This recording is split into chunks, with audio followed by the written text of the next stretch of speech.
What is up, guys? It is the Sound Alchemist, and today I'm back to bring you some awesome Warhammer crossovers. Now, if you guys didn't check out the video that I did 2 days ago, that was the video where I crossed over the traitorous Primarchs of Warhammer 40K and their Pokemon. So yes, this is a Pokemon crossover with 40K. So basically what I'm doing is I'm going through the Pokédex and trying to see which Pokemon best fits with the appearance and the personality of their consecutive Primarch. So like I said, I already covered all the traitorous Primarchs, and today I will be covering the Loyalists. So without further ado, let's jump into our first Loyalist Primarch, and that is everybody's favorite, the poster boy of Warhammer 40K, Roboute Gilman. So Gilman is an Ultramarine, and Ultramarines are the face of Warhammer 40K, and more importantly, Space Marines. They have all the plot armor, they have all, basically anything a Space Marine gets, you can best believe the Ultramarines will get it as well. So I figured Gilman is a very inspiring character. He is currently the only Primarch that has returned to the Imperium in 40K, and is actually proactively leading it against Chaos. I thought, which Pokemon would kind of fit the bill here? And after going through all the Pokemon, I thought that Braviary was a pretty good choice. For one, Braviary is very valiant, and that kind of fits the whole personality of Gilman. They're both kind of valiant guys, and the thing about Braviary that's really cool is that he fights tirelessly, and the more scar it has, the more respect it gains from his comrades. So as we all know, Gilman was fighting to protect the Imperium, aka his friends. I use that a little loose in this aspect, but however, Gilman was almost killed by Fulgrim. He got his throat slashed by a poisonous blade, and they honored Gilman in this state while he was in stasis. So I guess that kind of makes sense, but I think the thing that makes the most sense is that Braviary is known as a soldier of the sky, and what are Space Marines known as? Sky Warriors. So that's where I thought that Braviary would be equivalent to Roboute Gilman. So now, let's move on to the next. The next Primarch is my favorite Primarch, and that is none other than Sanguinius, the Primarch of the Blood Angels. So when you look at Sanguinius, there's no way you can miss his two elegant angelic wings. So I had to think to myself, is there anything that resembles an angel in the Pokemon universe? And I mean, you get some angelic words thrown here and there, especially with like Togepi and Togekiss, but nah, that definitely does not work with Sanguinius. So I had to go with a legendary Pokemon, and that being Reshiram. So Reshiram, it's a white dragon, and he's got these wings that kind of resemble that of Sanguinius a little bit. And on top of this, he is a fire user. So fire is red, Blood Angels use red armor. I know it's a little bit of a stretch, but this was the closest Pokemon that I could kind of see between being somewhat angelic, but also being a fierce and pretty powerful Pokemon, being that Reshiram is indeed a legendary. And there's a little bit of a connection between Reshiram and Zekrom, and Sanguinius was best friends with Horus, so I guess that kind of fits a little bit.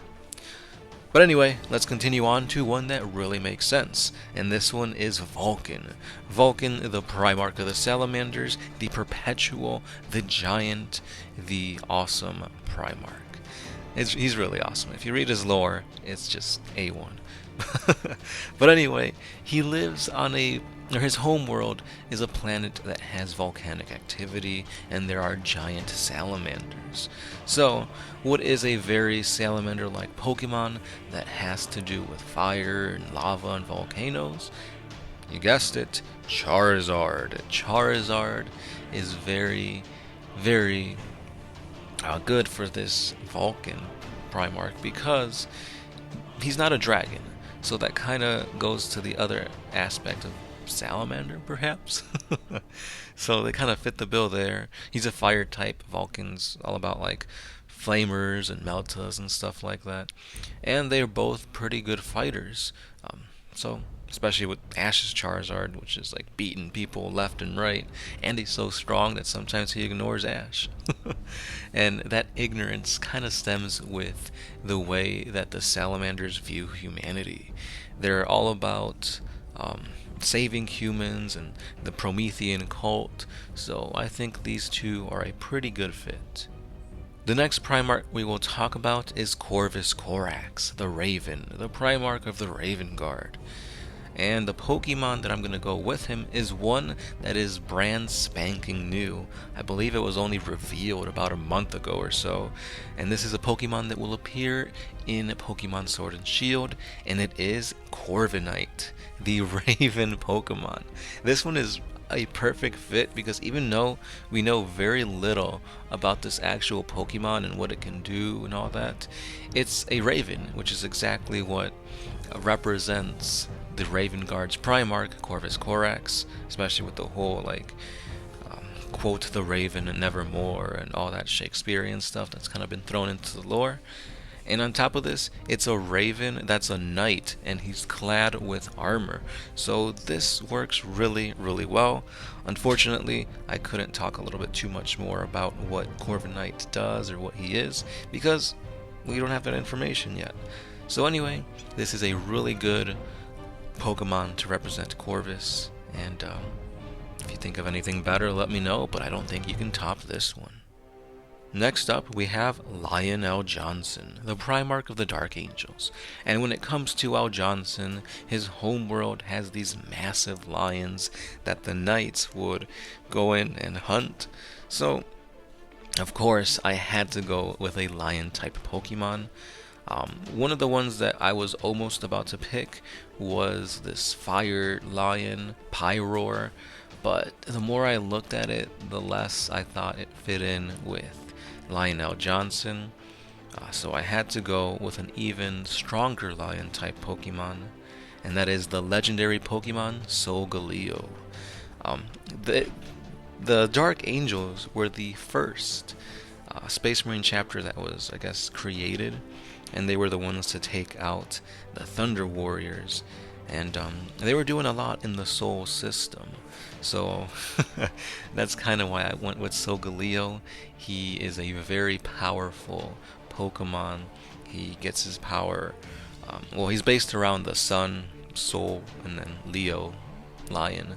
So I kind of made the connection there. It's a little stretch, but I think you guys can see it. But anyway, let's move on to Rogal Dorn. Rogal Dorn was a tough one to crack. He is the Primarch of the Imperial Fists, and I was having a tough time trying to find a Pokemon to kind of represent him. He's very stoic for the most part. He is missing, he lost his hand and trying to fight a battle barge full of demons and whatnot. And I couldn't see any Pokemon representing him very well. So I ended up going with Aegislash. Aegislash has two forms, his attack form and his defense form, which in my opinion fits Rogal Dorn pretty well, being that Dorn was in charge of the defenses for Terra. Aegislash can turn into his defense form, which is basically a big shield. And Rogal Dorn's weapon that you see him use a lot is a massive chainsword, and that kind of covers the part where Aegislash turns into his attack form and he uses a sword to attack. Well, he is the sword that attacks. So that's why I think that Aegislash would probably be the best one to cover Rogal Dorn. 4 more Primarchs left, guys, and with that being said, we have Jagtai Khan. So Jagtai Khan is the Primarch of the White Scars. They're all about going fast on their bikes. They live on Shagoris, and they kind of have this like Mongolian look to them. They remind me a lot of the Dothraki from Game of Thrones.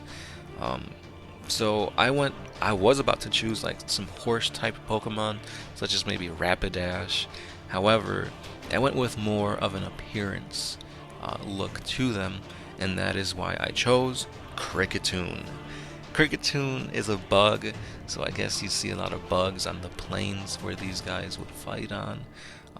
But as you can see, a lot of the White Scars have those long mustaches, and Cricketoon has a mustache too. So that kind of fits there. And they also use like scimitar blades. So Cricketoon's arms are blades themselves. So based on just appearance alone, I think Cricketoon would equal the Jagdtai Khan. But anyway, let's go to one that makes a lot more sense in my opinion, and that is Ferrus Manus, the Primarch of the Iron Hands. This guy was beheaded, but before that, he actually fought what was assumably, or is that even a word? What was assumed to be a Necron construct, and his hands melted alongside that of the necrodermis of this Necron, and that's why he now has iron hands. There you go. A really messed up version of his origin. But so I went with all the Pokemon that were Steel type to kind of represent this, and I got a really awesome Pokemon that's pretty new too, and that is Melmetal. Melmetal is a mythic Pokemon, if I'm correct, and he kind of eats metal, and he incorporates that into his body. As you can see, his hands are metal, he has gears as fists, and his head almost looks like it's missing, which obviously Ferrus Manus' head is chopped off by his best friend. So that's where I think that Melmetal and Ferrus Manus are a pretty good matchup. Next up, we have Leman Russ, the lapdog of the Emperor, the Primarch of the Space Wolves. And of course, these guys are all about wolfiness, so I had to choose a wolf, and I'm choosing the same wolf that I chose for Horus in the previous episode, a Lycanroc. However, where Horus is represented by Lycanroc in his midday form for when Horus was a loyalist, Horus is also represented by Lycanroc's midnight form when he was a traitor, so that only leaves one form of Lycanroc that I haven't chosen yet, and that is the Dusk form. And that is the form that represents Leman Russ in my opinion. He's a little bit more intimidating looking, as opposed to his midday form, and with that, Leman Russ is a very intimidating looking dude. He's also got like Frecky and Gary that are his two massive Thunderwolves that accompanying him, so with those Thunderwolves being really big, I figured that the Dusk form is a bigger version of Lycanroc's midday form, and it's not the evil, so to speak, version of the midnight form, so that is why Lycanroc, the wolf Pokemon, is equal to Leman Russ, the Space Wolves Primarch. And those were the Loyalist Primarchs equal to their Pokemon in this video. However, the fun does not end there. I have given you guys a bonus, and that bonus is the Emperor of the Imperium, the Emperor of Mankind. So this guy is the powerful Psyker that has been leading the Imperium for millennia. He was sitting in the shadows just letting humanity do what they do, but there came a time where he had to act. And he is the guiding light for the Imperium. He powers the Astronomicon, and he has become what he didn't want to be in the first place, a god. The humans of the Imperium, have been praising him, creating religions around him, and that is not what he was about, but unfortunately, he is now viewed as the god. And this is an easy Pokemon because there actually is a god of Pokemon, and that is Arceus the creator. And there you have it, guys. That was all the traitor, all the loyalists, and the Emperor picked out as Pokemon. If you guys think you have better choices, perhaps you would have gone with somebody else besides Charizard for Vulcan. Let me know in the comments below what better fits that Primarch. And don't forget, we also have a giveaway going out currently, so go and check the video as to how the Primarchs became Demon Princes. It's a pretty long video, it's like 45 minutes, so make sure you bring some snacks, you sit back and you relax while you watch the show, and then you can check out how to win the giveaway. As always, guys, thank you for hitting that subscribe button, thank you for liking our videos, and thank you for watching. This has been the Sound Alchemist, part of One Mind Syndicate, and I will be seeing you guys in the next one.